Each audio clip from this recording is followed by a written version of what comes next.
Other new arrivals, the 1967 Austin Healey 3000 Mark III Roadster.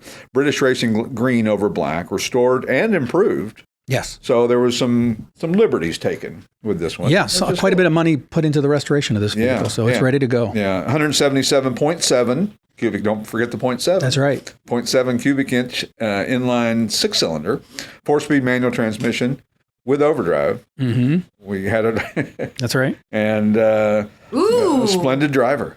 Splendid. It's a very nice car. No, it is a nice car. I really like that car.